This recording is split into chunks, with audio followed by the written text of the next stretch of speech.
क्या हो अगर किसी दिन आपकी नौकरी चली जाए और आपकी हालत ऐसी हो कि काम भी ना कर सकें। यही हुआ सागर के रहने वाले मोहम्मद इकबाल के साथ। सेंट्रल बैंक में स्पेशल असिस्टेंट के तौर पर काम कर रहे इकबाल 55 साल की उम्र में मानसिक स्वास्थ्य समस्याओं से जूझने लगे। बैंक के मेडिकल बोर्ड ने उन्हें मानसिक रूप से अस्वस्थ घोषित कर दिया और उनकी स्थिति को देखते हुए काम करने से रोकने का सुझाव दिया। ऐसे में इकबाल ने मजबूरी में स्वैच्छिक सेवानिवृत्ति यानी वॉलेंटरी रिटायरमेंट लेने का फैसला कर लिया। लेकिन उसकी परेशानी यहीं खत्म नहीं हुई।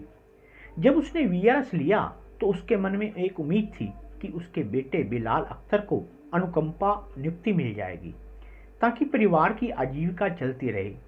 अनुकंपा कहते हैं जब पिता के स्थान पर उसकी संतान को नौकरी पर रख लिया जाता है। उन्होंने इसी उम्मीद के साथ बैंक में आवेदन भी किया, लेकिन बैंक ने इस पर कोई ध्यान नहीं दिया। बैंक की इस उपेक्षा ने बिलाल को मायूस कर दिया, लेकिन उन्होंने हार नहीं मानी। बिलाल ने हाई कोर्ट का दरवाजा खटखटाया और यहीं से इस केस में एक नया मोड़ आया।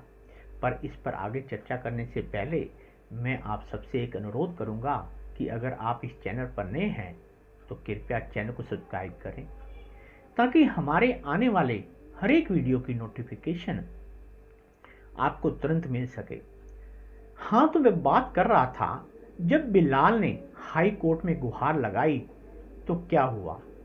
दोस्तों, हाई कोर्ट ने मामले की सुनवाई की और फैसला सुनाते हुए बैंक को स्पष्ट आदेश दिया कि इकबाल के स्थान पर बिलाल को अनुकंपा के आधार पर नौकरी दी जाए। हाई कोर्ट ने बैंक को यह निर्देश 2 महीने के अंदर लागू करने का भी आदेश दिया।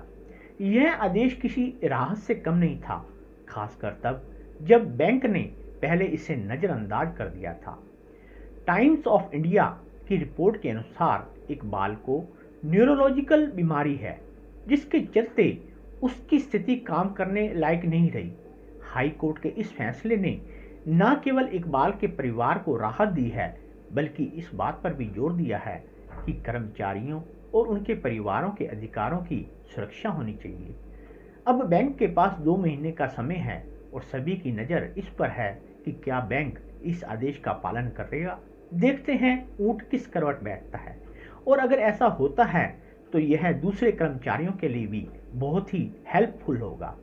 धन्यवाद। नमस्कार।